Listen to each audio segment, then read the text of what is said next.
And welcome everyone to another edition of the Torn Quadcast here on WRMN Radio, as well as the WRMN YouTube page. I am your host, Elliott Serrano, joined as always by my co-host, Mark Allen Fishman. How you doing, Mark? I am good. How are you? I've had better days, but I've also had worse. So I'm like right in the middle, in the thick, meaty part of the average, the mean. That works. Did you sign the extension with WWE? Well, we're still talking about that. I mean, I haven't. I need to schedule a to go on one of their podcasts and just do like drop a promo and drop some F-bombs and stuff, and then maybe. Okay. Then from there I'll get like the match with Sami Zayn, and then hopefully a rematch with AJ Styles. Or no, actually in my case it wouldn't be either of those guys. I'm thinking I'll probably go up against Wade Barrett would kick my butt. Who's the other guy? Bald dude. They have nothing but bald dudes. Adam Pearce? No, Adam Pearce would also kick my butt. I remember Adam Pearce for when he was local, when he was here in Chicago, doing a lot of stuff. He was with a lot of the indies. Good guy, really good guy. It's really nice to see him, at WWE and being able to, put his talents to use there. But I mean, Gilbert. You meant Gilbert. Gilbert, I could take. Definitely could take Gilbert. There you go. Well, you gotta get it in quick because it just came across the wire. AJ Styles just signed his last contract. He is 1 year out, and then he is Kaputski. And props to AJ Styles for recognizing when it's time to hang him up. I mean, he's had a very long, storied career. I remember interviewing him 15 years ago, something like that, when I worked for Red Eye. Really good guy. I remember him talking about how long he could go, and when you work his style, your body can only take so much of that. I mean, I think he's like he's got a little cat with 9 lives situation going on, given how hard that guy bumps. But I'm hopeful they bring something nice for him for this last year. I don't need another Cena treatment. I wouldn't say that he was treated with the same pomp and circumstance that a John Cena did, but I think like he more than made his mark in the WWE, and I'd like to see him. I'd love to see him lose the hair. I'm just going to come out and say it. I've never liked soccer mom AJ. I know. I remember from him when he had the short hair. Yes, I do remember that. But yeah, but it is what it is, and I imagine that after he hangs up the boots, that he has a lofty career making the next 7 failed superstars on LFG. Yeah. For one, he is from the South, so the hair, all the guys have the long hair in the South now. So, true. Mind you, 20, 30 years ago, they would have been calling the long hair guys hippies. But now, all the country music guys have the long hair. So, of course, that is, as they say, el estilo. That's what we say. Yes.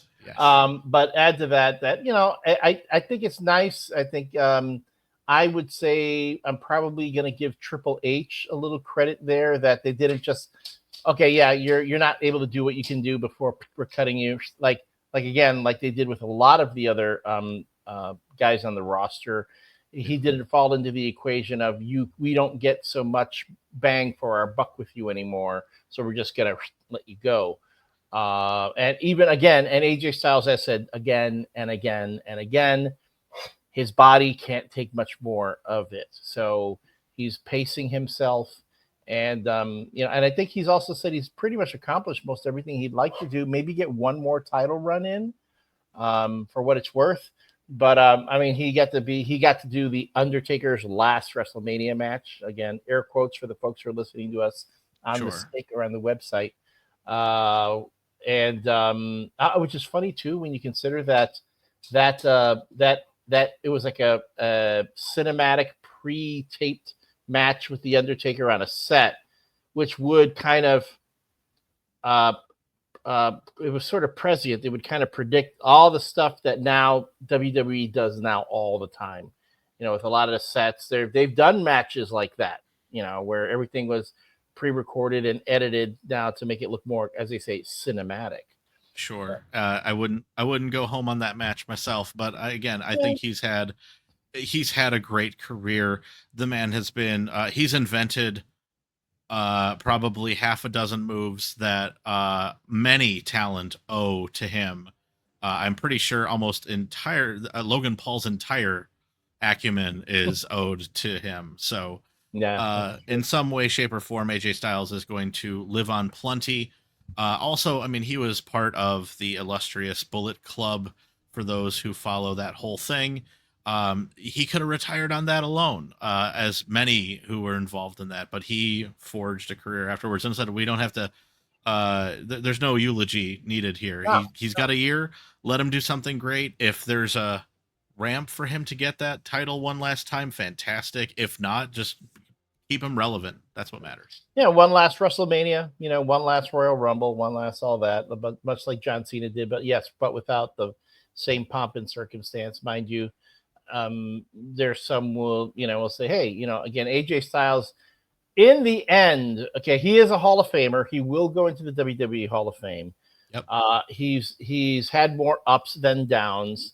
He's been good for the business the whole time he's been in the business. I mean, he made the transition from WCW to WWE fairly easily. Now it's like it feels like he's always been there when you think about it. TNA to WWE. I'm sorry, TNA. It was WCW to TNA, then WWE. Because I know he was in WCW at one point. Very TNA. briefly, yeah. Yeah. And then, but I said he also is the only one in wrestling who's ever gotten the really cool glove on glove thing. The glove on glove. That's which was actually he got that. Did he do that first, or did they do that in the NFL first? I'm sure they took it from the NFL, but like he's the first wrestler I've seen do it, and I always thought it was funny because admittedly I am an anti-Undertaker fan, and the fact that he was the phenomenal one versus Undertaker's phenom, I love that he took the more eloquent path. Yeah, the more and more, I mean, I know there are a lot of people who love him and respect him, and I don't begrudge that. But the more and more I learn about the Undertaker, the less and less I like him. So and again, the dude had Vince's back for how long when all this really horrible things were going on. Oh yeah, I mean, there's a whole podcast in there that we need not waste breath or space on that guy. So you're right. You know what? In the end, we all get judged in the end by our Creator. Yes. Anywho, speaking of judging, here on the Torn Quadcast, first, if you are tuning in and watching this show for the first time or listening to the show for the first time on the stick or the blowtorch, as we say, thank you for joining us. The Torn Quadcast is a show where we talk about sports entertainment, sports, and entertainment. So Mark and I do like to talk about professional wrestling, WWE, AEW, Ring of Honor, Flow, the Fantastic League of Wrestling. We had the owner of the Fantastic League of Wrestling on our show a couple weeks back. You can always check out previous episodes. That episode with the interview with John Bullard on the YouTube page. Just go to the WRMN Radio YouTube page. Click on the playlist for either WRMN Sports Presents or the Torn Quadcast playlist. You can find that episode with John Bullard. You can also see an interview we did with Rob Schamberger, the artist extraordinaire who does a lot of the portraits, the collectible portraits for AEW. So here on the Torn Quadcast, we do like to talk about pro wrestling, but we also like to branch out into other things. Yes, sports, but also geeky fare. Mark and I are both comic book creators. I am a comic book writer. I've worked on projects like The Adventures of Grumpy Cat, Army of Darkness, Homies, and some other things. Mark is one of the members of the Unshaven Comics crew with different titles like Summernauts, and you do the Poke mashups, right? Those are one of your really popular items when you appear at the conventions. How I make my dinner money. I'm telling you, I know you guys were resisting it for a while because it's like when you do those prints, you're like, ah, man, we're selling out. We should be selling books, but then you can only sit at a convention for so long and see some other guy who has nothing but prints at his table making all the money. It's the difference between those. When you go to the show, you got to capture. There's a percentage of people that do not come to a Comic-Con for comics at all. And if they see something cool and they want to buy it, that is the best transaction possible. I don't even have to speak. I just kind of sit there and hold my hand out, and they give me money and they take cards and everyone's happy. And I would say Poke Mashups have lended me some of the funniest con stories I've ever had the pleasure of being involved with, including a near divorce happening at one show over the Poke Mashups, to this past at Heroes Con in North Carolina, where I got to see a set of devious twins trick their parents into buying Poke Mashups thrice. Okay, for folks who don't understand what a Poke Mashup is, can you explain that? It is a postcard-sized drawing of a Pokemon cosplaying as something from pop culture. So that includes, for example, Pikachu Thor, or Captain America Squirtle, or Poliwhirl Superman, to other favorites like Weedlejuice and Edward Scytherhands.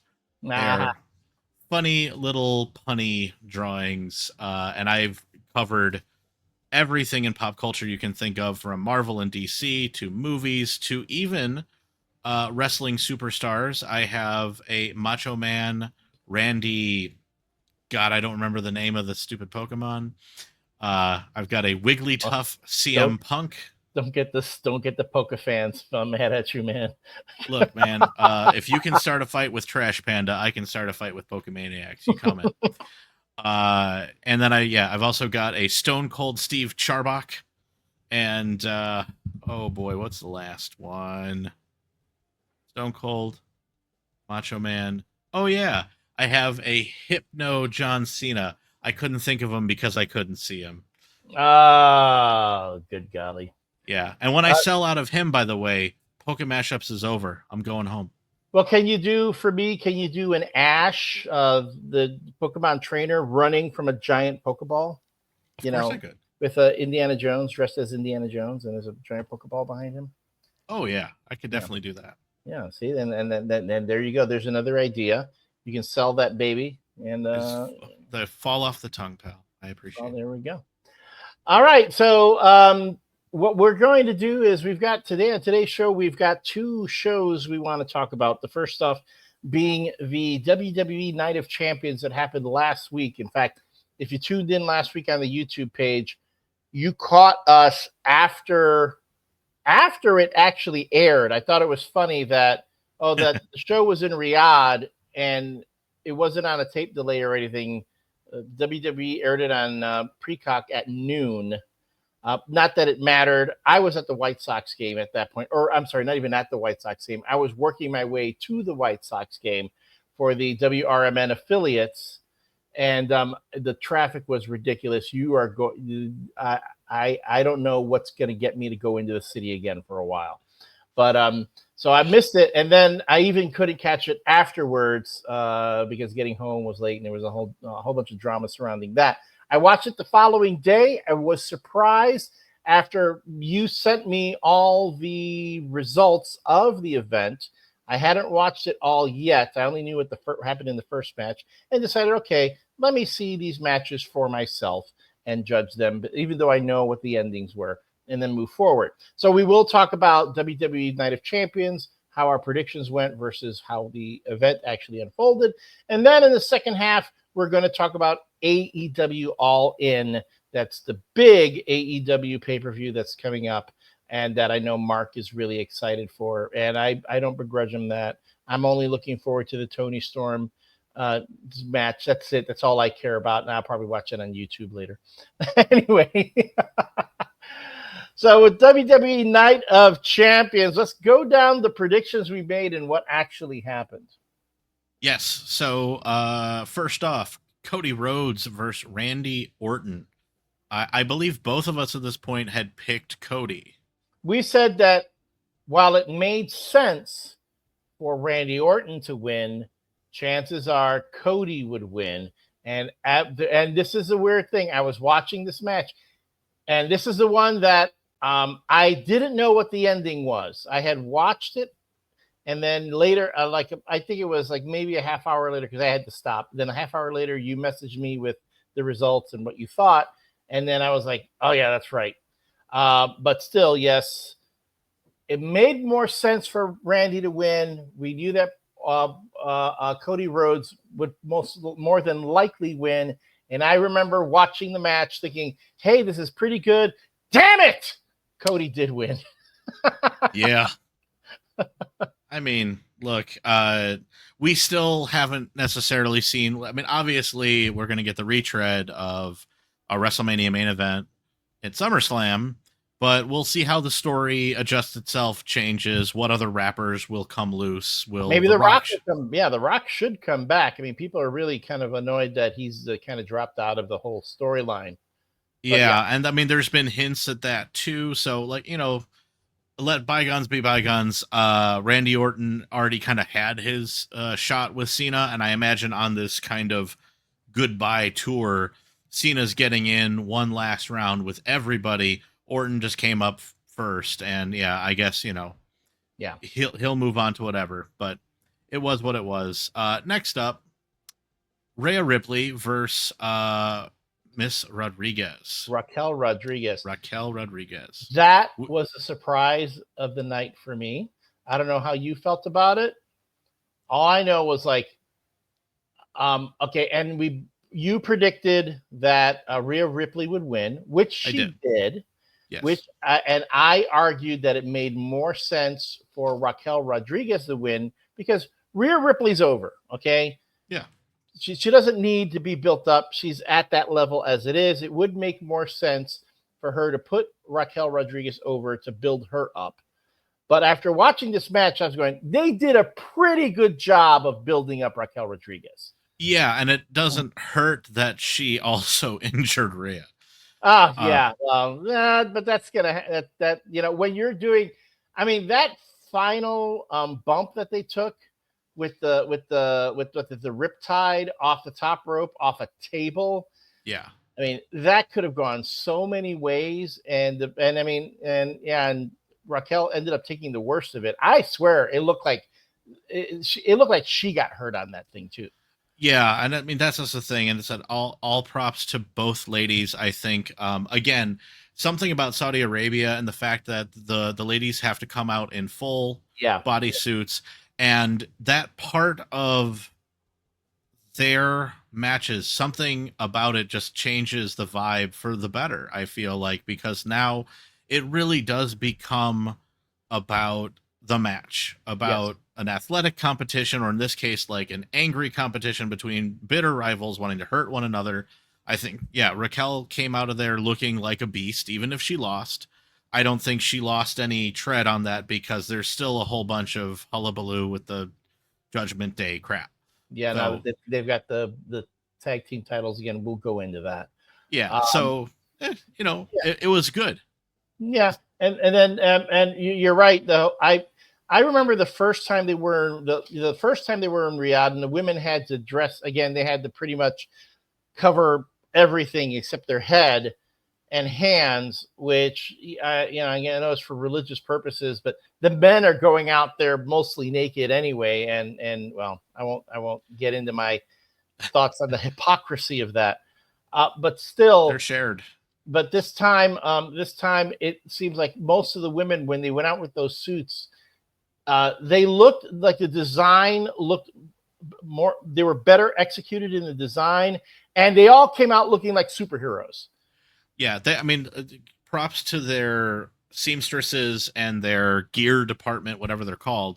I think they've finally gotten a hold now of like, how do I carry this character knowing that they have to serve this look, right? So Rhea had like a really cool kind of like Halloween pumpkin mask thing going on. It worked for what it counts. I mean, it's still, like I said, there's some cultural reasons why they have to do this. It is pretty hypocritical, But if CM Punk can say that he was wrong, and he's not, but we can just accept it. It is what it is. And hey, they had a great match. That's what matters more than anything else. And hopefully they both got wicked bad paydays. I would hope so. And I know that those kendo shots are not things that you want to take with a bare midriff. So I'm sure Rhea Ripley appreciated the fact that she was all covered up on that. I suppose that 5 mil of latex provided a lot of damage. Well, yeah, I know, not a lot, but still. She broke ribs. But anywho, yeah. Next up, Sami Zayn versus Karrion Kross. We both, we split on this one. I had said Sami Zayn was going to take the win because he has heritage in the area and it's a babyface pop. Right. You had said Karrion Kross because he's got all the internet of Twitter. Well, he should. I thought it would make more sense for him to win because, again, Sami Zayn doesn't need building up. Karrion Kross needs a win. Creative disagreed with me on that, and they gave it to Sami. I will say at least the ending, the way the match ended with the Halua kick out of nowhere was clever to me. So, and for once, Sami Zayn got to hit his kick, and someone didn't kick out of it. Yes, but still, no one in professional wrestling has ever lost to a Blue Thunder Bomb. Well, yeah, but that's everyone. Look it up. Blue Thunder Bomb's not that impressive. I'm sorry. It could have been if people would have let it. Oh well, but if he was tall enough and big enough, I'd be impressed. You would think, but this is the case too. By the way, this kind of carries over to the next to a little sub story here. Karrion Kross's contract is still up in the air, folks, and it is tied directly with his wife Scarlett. They both signed a 3-year extension in 2022. There has been talk on both sides, whether they were going to keep it, whether they weren't going to. And like you're saying, this to me just comes down to the calculus of Paul Levesque and the talent department saying, if we lost him, because I don't think he's he's not high up on the pay chart, but he's got a little bit of this internet momentum. If we lose him and he walks to AEW, to another fed, because he has done the indies before. He's also worked in Japan and such. Like, will we, get kind of an somebody like he's going to get a big pop elsewhere and we're going to lose out on the merchandising and money. Interestingly enough, I would honestly say that I think that this is just all a work. I think they'll sign him to another thing. They're just waiting for the absolute last minute. He won't get some amazing deal because he knows that the bread ain't buttered well on any other side. Well, and again, WWE is enjoying one of their deepest benches in a long time. So, yep. All right, let's take a break here on the stick. If you're following us on the YouTube, we'll be back in 30. If you're on the stick, we'll be back after these commercial breaks. Thank you so much. This is the Torn Quadcast with Mark Allen Fishman and Elliott Serrano. We'll be right back.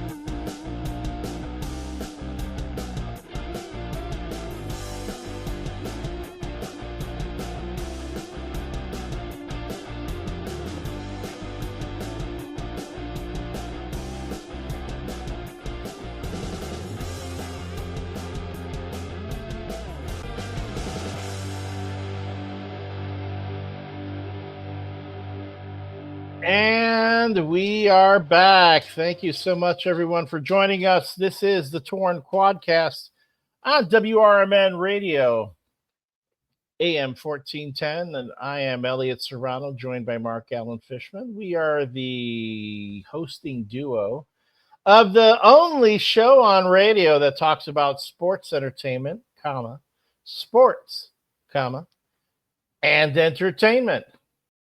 And if you're watching us on the YouTube page, you can watch previous episodes. Just look on the playlists for WRMN Sports Presents, as well as the Torn Quadcast playlist to see all previous episodes. And it would be so nice if you would hit that like button, that share button, and subscribe. Do it. When we went into the break, we were talking about WWE's Night of Champions. Left off with talking about Karrion Kross. Yes, Carries his own cross. He does. But before we jump to the next match, I will say, as friendly as you and I are, Elliot, you have scorned me with your last little snide comment about the match. You can't take Sami Zayn seriously because of his ska theme. Ha! I'm telling you, Karrion Kross came out with that really cool entrance music, and his wife is out there mouthing the words, and it's this really cool entrance. And it's like, and Karrion Kross sound, the entrance theme alone makes him look like a bad mofo. Sure. And then Sami Zayn comes out to ska, and I'm like, can we update it at least? Can we do something to make him sound a little more formidable? I mean, even all of them have gone. Undertaker went through how many iterations of his theme? John Cena went from "I'm a bad, bad man" to the my time is now. Yeah, horns are blaring and my time is now. Even Stone Cold Steve Austin had a change in his theme song. So I don't think it's unprecedented to try to improve a guy's entrance by giving him an entrance theme song that makes him seem a little bit more formidable, as opposed to opening for freaking Smash Mouth. Man. So join us next week when I tag team with Trash Panda. Some of us enjoy our ska and enjoy the tie to the character because I think it is different. I'm not saying that you couldn't give him something else, but if I were to give Sami Zayn a new theme, it itself would be recorded by Real Big Fish eating mozzarella sticks. It would have twice as many horns and have 17 rounds of chants, worse than Cody Rhodes and Randy Orton and Seth frickin' Rollins combined. Yeah, well, just tens of thousands of people all yelling, "Pick it up." Well, I digress. Giant Fish eating mozzarella sticks is my new ska garage band. I'll be there. Okay. Next up, we had the loss for both of us on the prediction game here. Solo Sikoa versus Jacob Fatu for the U.S. Championship. Both of us had felt that it was too early in Fatu's run to necessarily drop the title. He's, all gas, no brakes. And we hadn't really thought of Solo adding yet another secret Samoan to the never-ending bloodline. The never-ending bloodline, a secret Samoan. It was all gas, no brakes, and then Solo put a big pothole in his way. I will say, yes, I agree, but I will also add that this match fixed the problem that I brought up about Solo Sikoa last week, which was when he was first introduced, he was this unstoppable enforcer, and then it seemed like they reduced him to, again, a beatable figure. And now he's back to being that again. The way he manhandled Fatu, or was able to go head to head with Fatu and actually put on. I was impressed with the match. I mean, they really. I mean, look, Samoans can go. We know this. Yeah. That's not a problem. I agree with you. They had, kind of tarnished what they had built up. Now, giving him yet another version of this bloodline that hopefully, let's just call it what it is. The problem with the bloodline before is that Jacob Fatu was starting to outrank Solo with the crowd, because they line them all up and you go, oh, the guy in the back, that's the one I'm afraid of. Not Tongaloa, not anybody else, Hikuleo, or pick your names. And it lessened Solo. Now he gets to be the alpha of the group again, and it's 4-on-1. Jacob Fatu has no friends. So there's something interesting to build off of this. And, look, he had his first run. It's the first of many, I'm sure. So, it gets a And pass. yeah, and it's back to the old bloodline formula. Your head guy goes in, is formidable until he reaches a certain point, and then he pulls in all the reinforcements to come in and pretty much job the guy, so that the guy, even though the opponent loses, he doesn't lose face because he essentially had to take on like 3-4 guys. Exactly. So that And aside, so to which point I'm going to keep asking, if and when Roman Reigns comes back, what freaking tribe is he the chief of? Because it seems like everybody's got a tribe. And I did enjoy a couple of weeks back where they kind of teased Solo Sikoa and Seth Rollins having a little bit of a difference on things. So you might see, I think it's going to have factions go at it instead of having the factions pick on just the singular guys, which is always, I've said this before. When they do this sort of thing in wrestling, they make the good guys look like idiots. You're going to get double teamed, triple teamed, quadruple teamed. You got to even the numbers. You got to get all the good guys got to get together to even the numbers, and yet they never do. You keep that in mind when we get to our AEW section, my friend. Yeah, okay. But the problem is I don't care about any of them except for Tony. I'm gonna make you care, dang it. All right.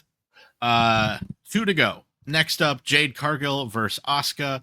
We both were hoping that Asuka would carry Jade to look good. My God, she tried.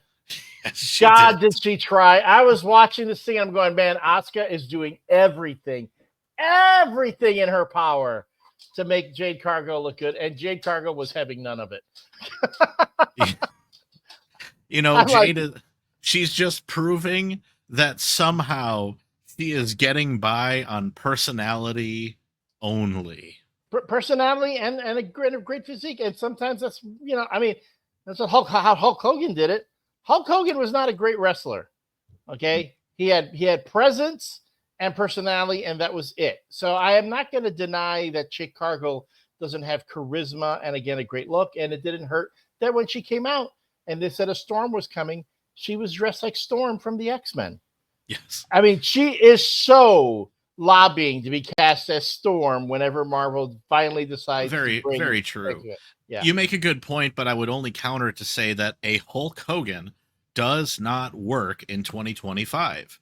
The business cannot last on these figures alone. It's why even saying the word Goldberg makes me want to yawn.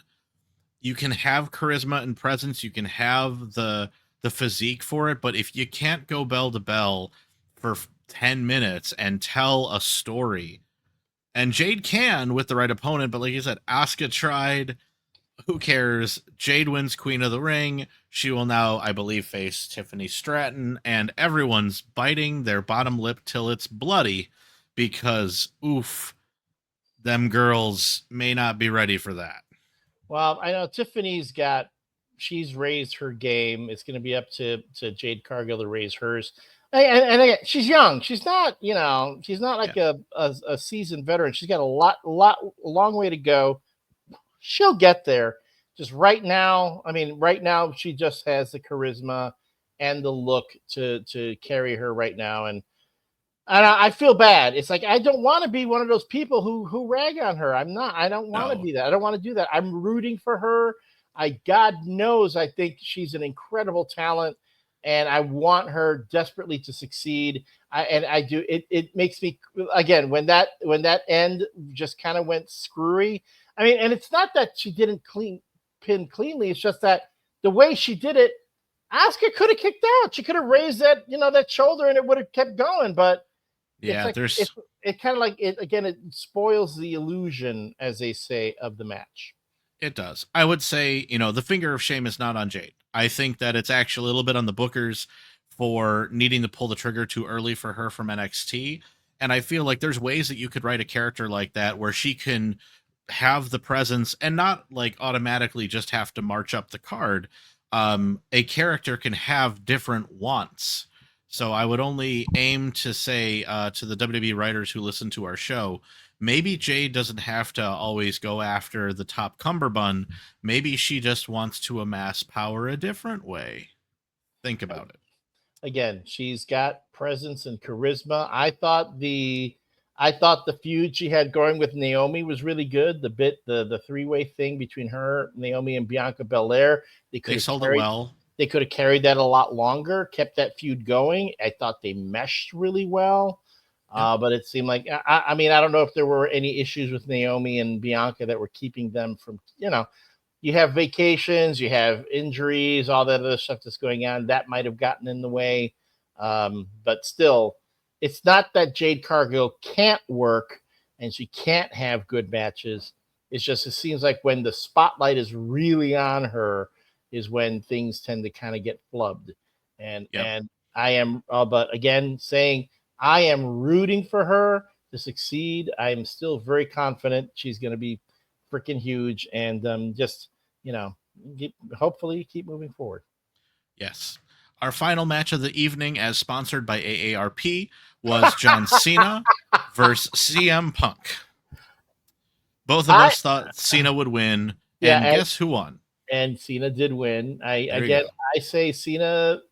I'm of the opinion Cena needs to carry that baby to the end and retire and take the belt with him. Oh, have you not heard the biggest theory? I've heard, yes. I heard the theory. I think it's a dumb theory. I don't agree with the motivation behind it or what's. Oh, it's hilariously stupid. It is hilariously stupid. But I'm like, I remember I was watching the video, the guy talking about his whole theory, and I'm going, he goes, I think I'm the only person to come up with this. I'm going, okay. No, I thought of that. And I went, no, I didn't think of that because that's stupid.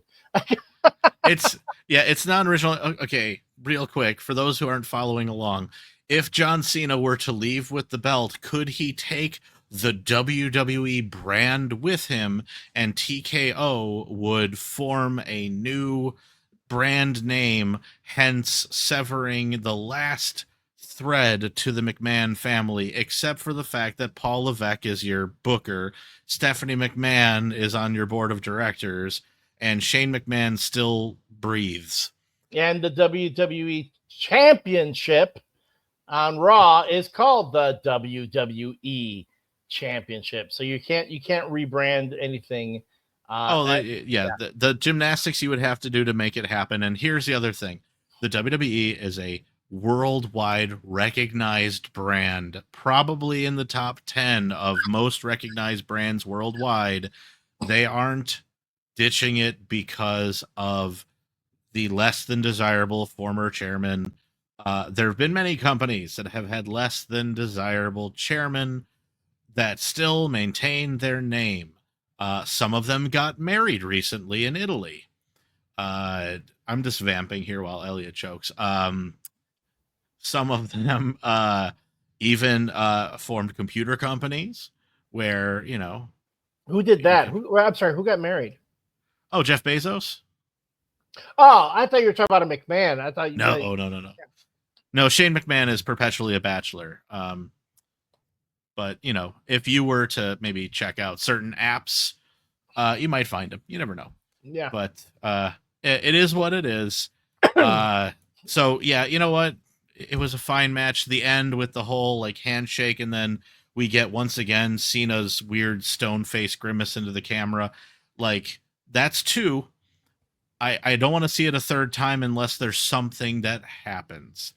Well, it was, he did it, and Punk saw it coming, and he did the turn. Although, did you see the bit there was a bit that they've been showing on YouTube is where Punk goes up to Cena and mouths to him. He goes, I'm gonna miss you. I'm really gonna miss you. And it was like that moment. And just I mean, for the match itself was pretty, I thought, kind of run of the mill. All the false finishes, kicking out of the AA and then out of the GTS, back and forth, which was, it's what you're gonna do. And I'm telling you though, folks in the crowd in Riyadh was eating it up. Oh yeah, they played to their crowd. They did what they could within their repertoires. It made sense. It was fine. I said no notes. It was okay. And in the end, with Seth Rollins interfering and teasing and making a three-way and all that, I thought that kind of saved it. But yet to your point, it was a fairly solid match. It was high on nostalgia. It's going to be one of those matches when you look back and you go, this is the last time CM Punk and John Cena are ever going to go up against each other. So it was nice, and you could tell that they enjoyed it. They were. Oh yeah, they each walk away with the legacy clip package. Congratulations. We'll see you at the Hall of Fame. Right. Great. Wow.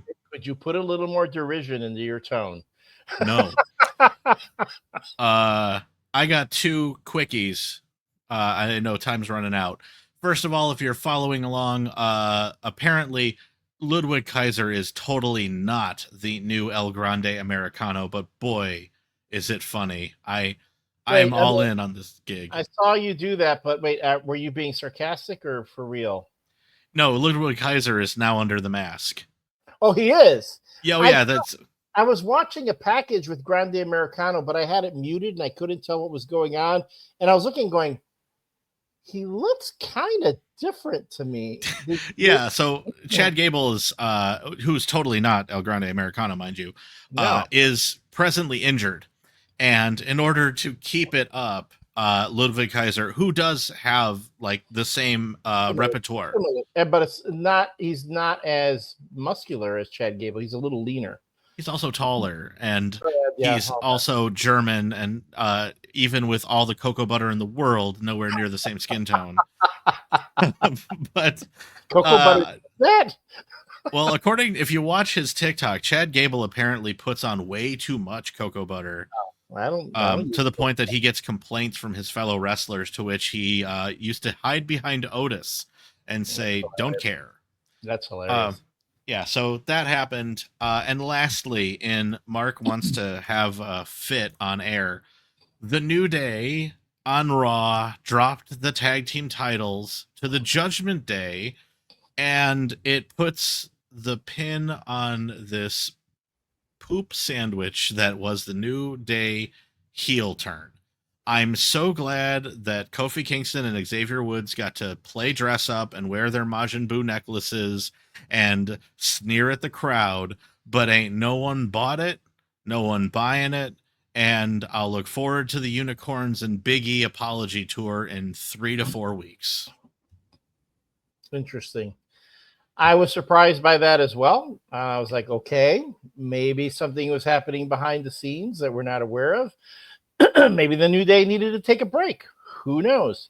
Add to that, the Judgment Day was kind of falling out, and maybe they decided we need to get some more titles over there to fix that faction, which is not.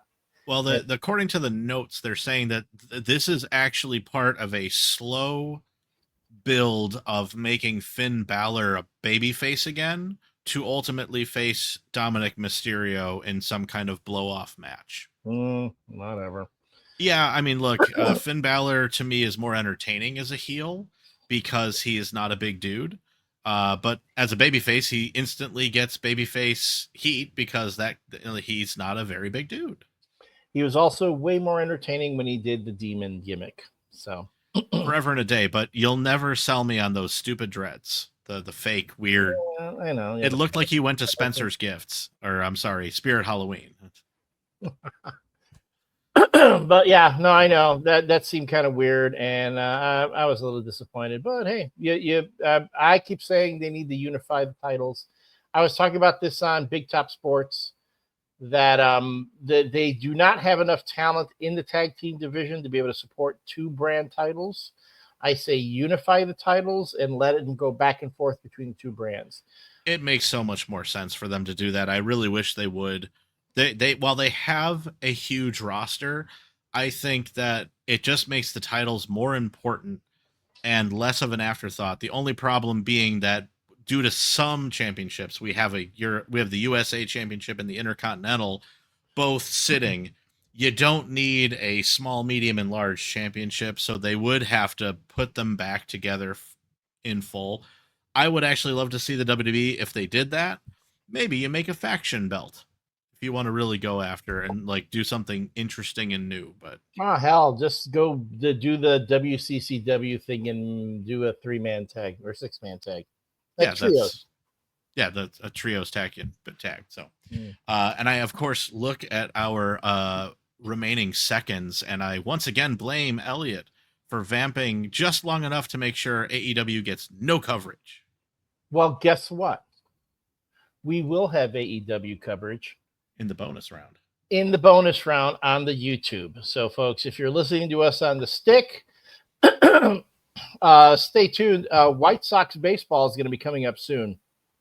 Yes. But if you're watching us on the YouTube page, or let's say you're on the stick right now and you're not home, you can't watch it on your phone. Hey, hop on over to the WRMN YouTube page so that you can see the bonus segment of the Torn Quadcast, where we will talk about AEW wrestling and the All In event. But again, for those of you who are listening on the stick, we really want to thank you for supporting the show, for being with us, for letting us know what you think. As always, at some point, we're gonna start doing more of these shows in studio where we can take phone calls. We can't do that right now, but we will. Any final thoughts about Night of Champions before we hit that next break and go into the bonus? Yes. Make sure next Saturday you go and see Superman. I'm going to be. I got invited to advanced press screening, so hopefully I will have seen it. I will have seen it at least a few days before everyone else. I'm really looking forward to this movie. Although I've heard rumblings of a spoiler about crypto. I swear to God, if I will lose my if no. I will riot. Yeah. And also the folks at the Warner Brothers Discovery are going to be sending me some Superman merchandise to unbox and review. So maybe I'll do it here on the Torn Quadcast. All right, folks. Thank you so much. Again, if you're listening to us on the Blowtorch, White Sox baseball will be coming up in a little bit. If you're watching us here on the YouTube, we're going to take another short break. I got to comfort my dog who's freaking out from the fireworks right now. But when we come back, we're going to get into AEW All In right here on the Torn Quadcast, WRMN Radio, AM 850. I'm 850, AM 1410. What's wrong with me? Spin the dial.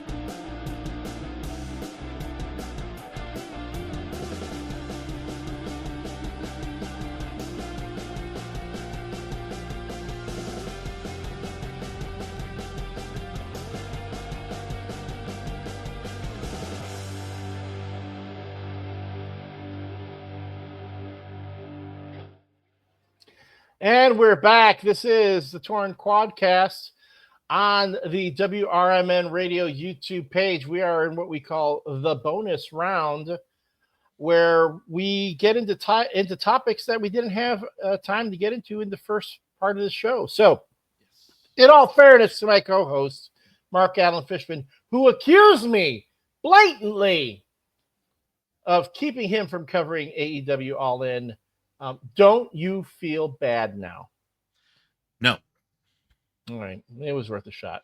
Yeah. Anyway, we have been talking a little bit about the AEW All In, although in my case, I've just been following all the lead up to the Mercedes Moné Tony Storm match, but I know there's a lot more going on. Hangman Page, and there is, but you know what? Credit where it's due. Even on the Wikipedia, Timeless Tony Storm is match number 1. And that's the thing. I've been following it, and when I try to watch again, when I watch AEW Dynamite on HBO, which is, I'm sorry, still cannot carry a consistent storyline for anyone other than Tony Storm. I mean, come on, get me to care. Get me to care about these other characters.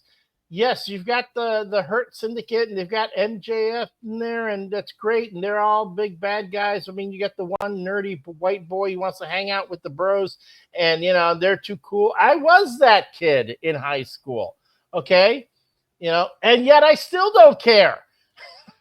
I am the biggest mark for MJF, and even I'm sat back going, I'm still not sold on what exactly is happening there. Right. And I'm going to sidestep that one. You want characters to care about. Now, granted, here's the thing. AEW presents a different style of product and a different type of storytelling than WWE employs. And again, I've been a fan of theirs since the inception, so I think I'm more used to the, let's just say, overly subtle ways in which they try to write these stories. And it's clear they don't have writers. And those that are there that may be paid to be writing should be fired. But I will go as far as to say at least 4 of the matches on this card have real good, if simple, storylines to follow. Timeless Tony Storm versus Mercedes Moné. As we know, this is basically the installed empress of the AEW women's division going against this outsider who has collected literally all the belts, and she is vying for the one title that she's never actually even competed for. She sort of lived as queen of the mid card forever. She's never lost a match in AEW, and now she's coming after Toni Storm this past week on Dynamite 300. The story we got was Mercedes facing off against oh my God, Mina, I cannot remember her last name, but she is friends with Toni Storm. She's from the Japanese Stardom company. Anyway, Mercedes and Mina have a great match, but Toni is sat there catatonic for the entire match. Like, she can't get past Mercedes just absolutely beating her friend senseless and winning the match. And it was a really good match, by the way. Like, it went 25 minutes, and it reminded me that Mercedes Moné can wrestle. Like, yeah. I admittedly, I'm not a big fan of hers in the ring versus some types of opponents, but when she can sew the story, it's there. And it's even got me as a Toni fan going, ooh, I don't know if maybe Toni drops the title, because again, like, what's good for the division moving forward? If she beats Mercedes, we'll get a really great tantrum. But then does that cheapen Mercedes and then all the other belts she has? Like, is she going to go on a big losing streak? And, where are we going to go from there? It's hard not to project. But, yeah, I'm really looking forward to that match. I'm not going to lie. That's probably up there. So, but them aside, the other big match, Jon Moxley versus Hangman Adam Page. These guys have fought several times over. The running storyline has always been Jon Moxley is just a little bit crazier than Hangman Adam Page, more willing to do the unthinkable to win the match. And what he's trying to communicate over and over is that Hangman can't hang with him because he will go farther. He will do dirtier deeds if necessary to win. Hangman comes out and says, I don't want to talk about this anymore. I just want to beat you senseless. Moxley, let's go ahead and call this a Texas death match, because I don't want to lose because your stupid gang of idiots come out and beat me up. I don't want to lose because you distract the ref and, boink me in the head with a chair. Texas death match. Make it happen. And Moxley comes out and says, you can't handle me at my Texas death matchiest.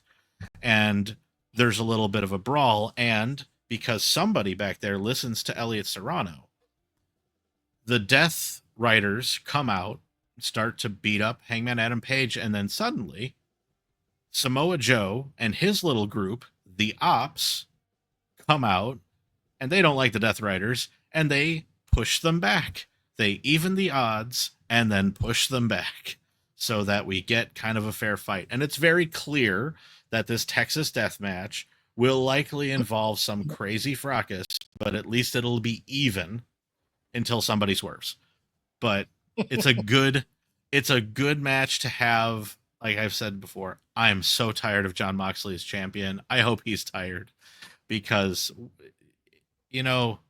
it was cute. This whole like, I'm not going to show you the belt. That's how selfish a bad guy I am.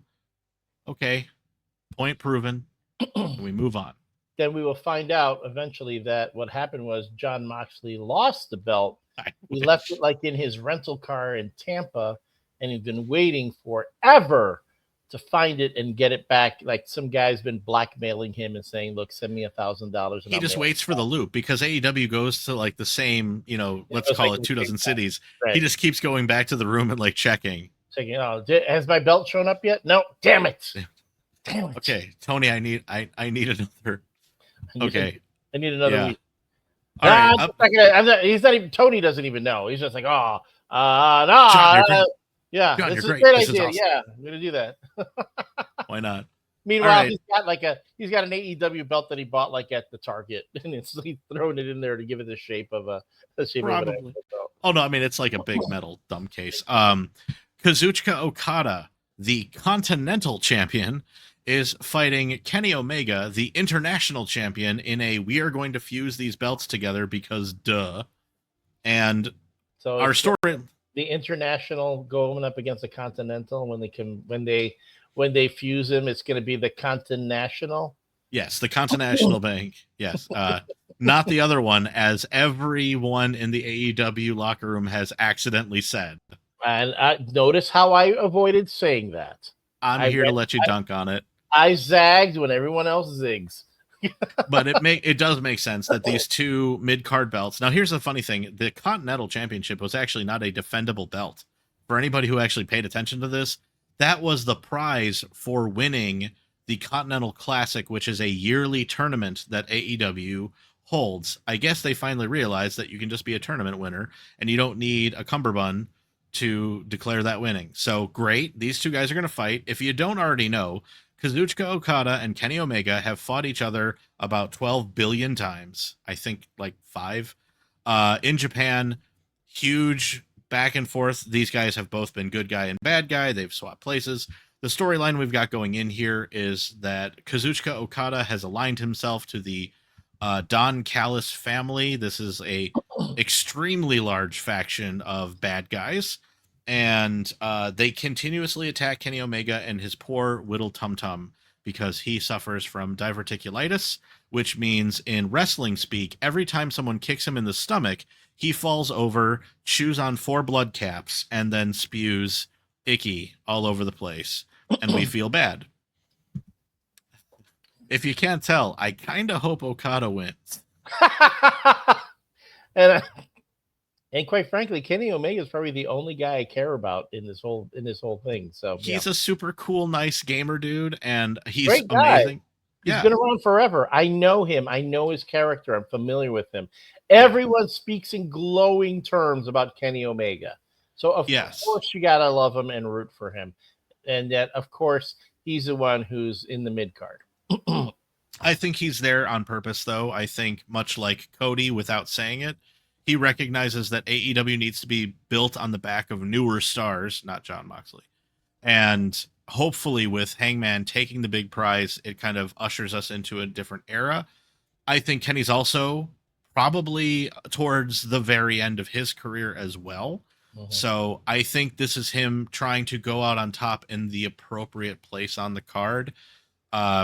It'll be a great match, no doubt. I hope there's nothing hinky with other factions and groups and stuff. I hope they just have their final classic, which is what they're really kind of selling this to be. I'll simply say, as much as I'm a fan of the man, Kenny Omega, and I do like certain moves in his repertoire, it's actually his finisher that peeves me off the most, this one-winged angel, which the setup requires him to put you on his shoulders like he's giving you like an Uppies piggyback ride, and then he has to be able to grab you and then pull you down into a slam. The problem is Kenny Omega, I think, is maybe 6'1". Kazuchika Okada 6'3" or 6'4". Every time he tries to pull that move off, it looks awkward. Because it's like, hey, you on my shoulders, can you bend over so I can grab your shoulder? Thank you. Little silly, but plus it's whatever. It's a bad name. Gotta call it the Omega Sanction. Well, I think though, isn't it some Final Fantasy reference? I'm not up on those games. Probably, but yeah. Again, okay. That aside, the other match that we've got with a little storyline is Swerve Strickland and Will Ospreay are going to face off against the Young Bucks. In this bout, they are challenging. If they win, if the good guys win, the Young Bucks are no longer kayfabe EVPs of AEW. Now, behind the scenes, they are. Like, that's not ever going away. They're not losing that because of a match, but the whole on-screen power trip, we can do whatever we want. We can move matches around. It's getting old.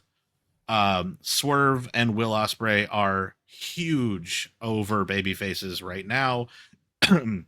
They do have a bit of a I respect you, I don't like you kind of thing going on.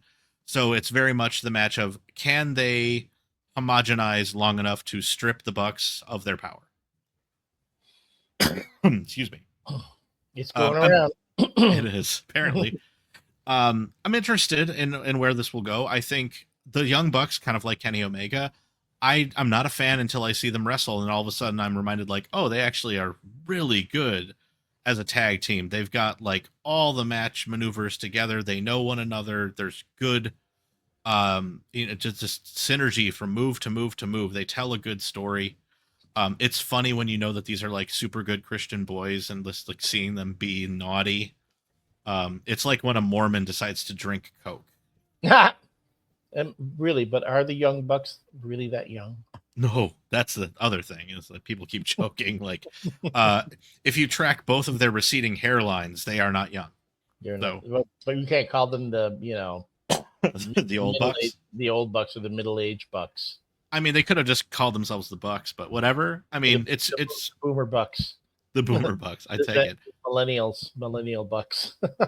Yeah, it's going to be a good match. I'm not sure where they'll put them on the card. I think it would be great to put them like as a hot opener, if only because if they get stripped of it, then any plans they might have had in place, like, there could be some storyline backstagey stuff that would matter. And here's the thing, openly, neither Elliott nor I watch Behind the Elite, which is supposedly where you get all the storyline for all of AEW.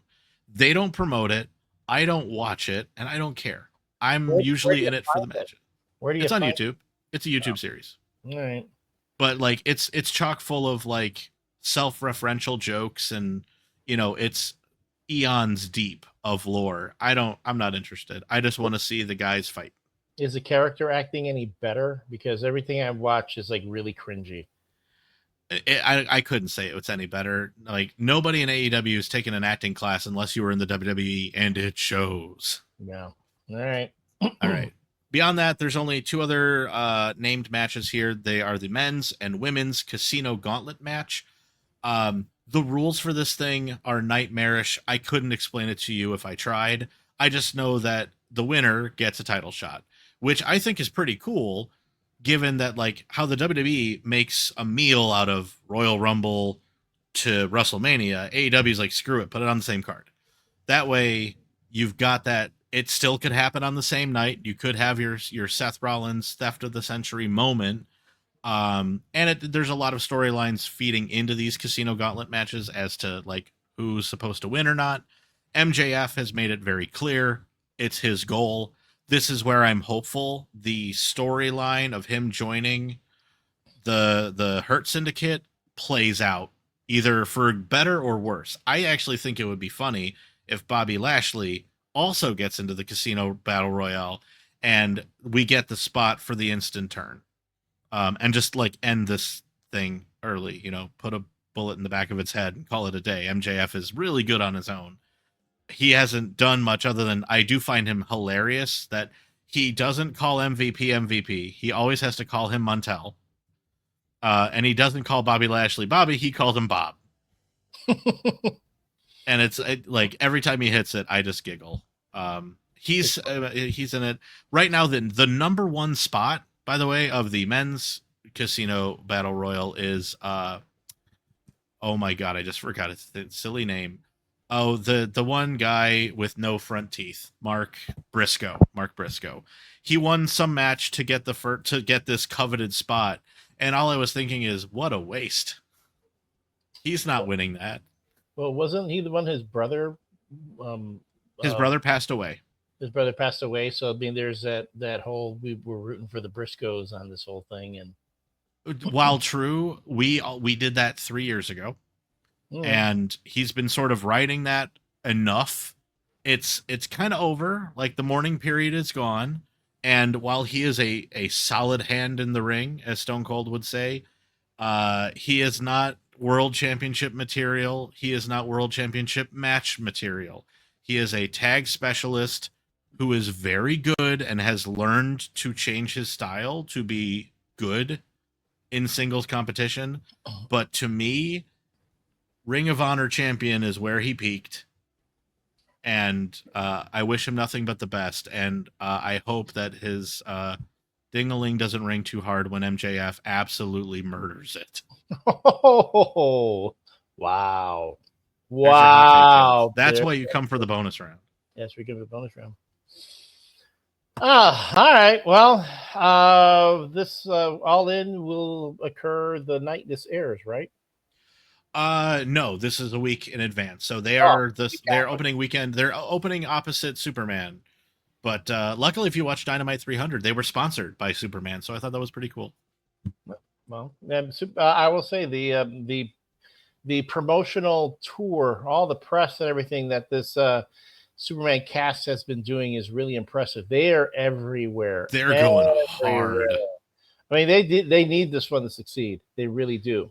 Everyone's kind of talking about it. My pal of pals, Mike Gold, former editor at DC, wrote a really good article on it on Pop Culture Squad, just about how James Gunn right now, like, this has got to hit out of the park or there's going to be trouble. I mean, what are we looking? I mean, at least what 600-700 million, or are we talking? Are we talking? It needs to be $1 billion, like an Avengers movie. Well, the number to beat right now is 145 million for opening weekend. Okay, but you also need you're thinking long-term box office. No doubt. I'm sure. I haven't heard or read any numbers. I'm also trying not to get spoiled by anything. I follow James Gunn on Facebook, and he keeps posting these weird, you're not sure if it's behind the scenes pictures or actual set prop pictures, but there's a great one that he released today of Guy Gardner eating Fruity Pebbles. I love and go on. No, I mean it's just that, like, all these little fun bits. For those who watched AEW, you got Rachel Brosnahan as Lois Lane with Tony Storm, and Tony's trying to come up with Rachel's nicknames in high school. It was really adorable. Like, everybody, the only thing about it that's really funny to me is like when Nicholas Hoult, who plays Lex Luthor, is like in these things just as himself. And the bits that have been going on between him and David Cornsweet, where they are like the best friends. yes. Like they love each other and everything. They're going, oh, wait a minute. I have this feeling that they project utter hatred towards each other in this movie. So they want to show that, oh, no, we're really good friends. We really do like each other. I'm all for it. This is one of those cases between them and Fantastic Four, which, again, I know people are trying not to get spoiled by. There was another trailer drop on Fantastic Four, and my wife told me not to tell her the only thing that mattered in that trailer, because nothing else was new. But one little shot of Ben Grimm and what happens over time. Yeah, I saw that. Looks so exciting. I mean, if Unshaven Comics had a moment. There we go. I know Jurassic Park, the Jurassic Park. What's it called? Jurassic World or Jurassic Jurassic World Resurrection Rebirth. I don't know what it's called. I'm so lost on all those movies, man. I mean, that one's out, and it's it's done okay. It's got some decent box office. The reviews have been like, it's a Jurassic Park movie. I mean, like, forgive me on this if we're offending any Jurassic Park fans. Aside from the first one, did we need any other in the lore? No. I mean, I hated the second one, which is strange considering it was a Steven Spielberg film, and the only reason I hated it is because the T-Rex eats a dog, and they made a joke of it. I didn't think it was funny.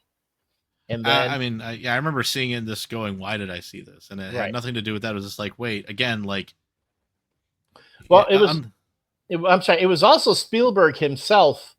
He did the sequel because he talked about how when he didn't do the sequel to Jaws and he saw others doing it, he was like, I probably should have done it because he goes, I'm going to do the Jurassic Park sequel. And they're going, you probably, you know what?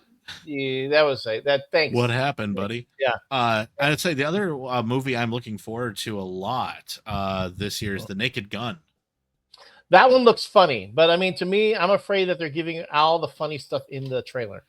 I'm kind of feeling the same thing, but it is Seth MacFarlane, and I want to give the devil his due. I feel like he clearly loves those movies so much, right, that I'm hopeful that he's just getting what I would call the predictable bits into the free version.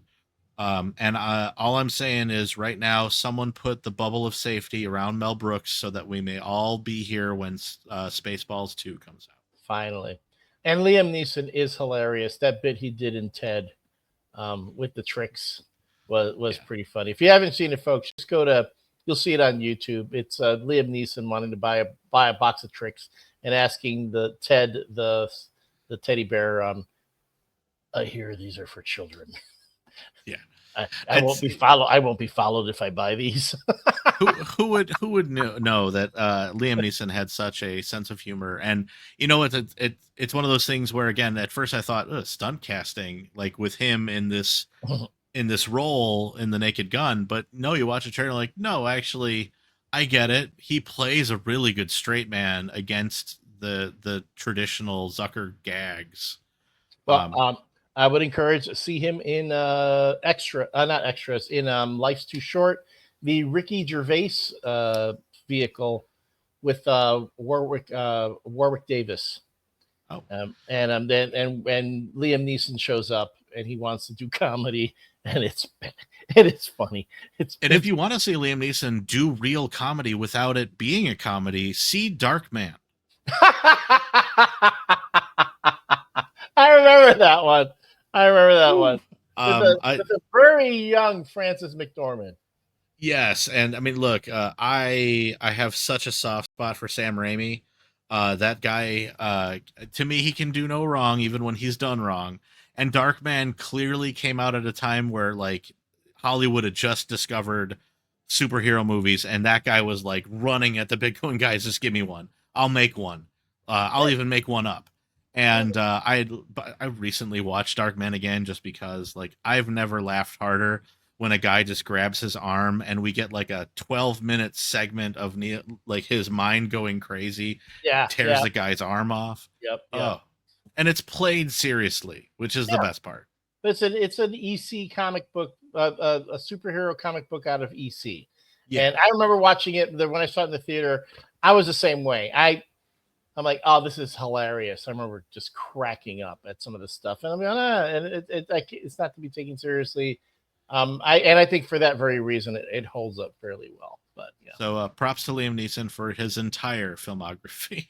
And and if you want to see him really, really stretch his wings on a role, the Southern Sheriff in Leap of Faith with Deborah. Was it Deborah Winger and Steve Martin? Yeah. Oh yeah. That role screamed Matthew McConaughey, but I think he was busy that week. So and someone's like, "Get me the Irish non-union equivalent." I don't know how it works, but I mean, I would say if this has got to have covered all of the great bonus material. This is why people stick around. Yeah, that's why people stick around. But when we return next week, we will talk about Superman and maybe Jurassic World if one of us gets around to seeing it. And then at the end of the month, we've got the Fantastic Four coming up. Yes, sir. All right. Well, we'll see how things go down in the weeks to come. We still have Saturday night's main event coming up on WWE, and there will also WWE Evolution, the all women's pay-per-view, premium live event. And then after that is SummerSlam. Yep. Lots of stuff going to be happening in WWE, AEW, All In. What comes after All In? All Out. And Over the Top. I wish I was kidding. It's all arm wrestling. Leverage. Remember that? Who knows? It's all there, and it's all wonderful. It's all wonderful, just like this show. As always, folks, thank you again for being with us. Be good to each other. Remember, fandom is supposed to be fun. Enjoy it. Don't yuck somebody else's yum. I mean, yes, I know I'm yucking AEW half the time, but I love Tony Storm. I love Tony Storm. I love Tony Storm. No, I'm sorry. I can't love Ska. It's not going to happen. Not in this lifetime. For Mark Fishman, I'm Elliott Serrano. This has been the Torn Quadcast. Trash Panda! I'm coming for you, man. I'm coming for you.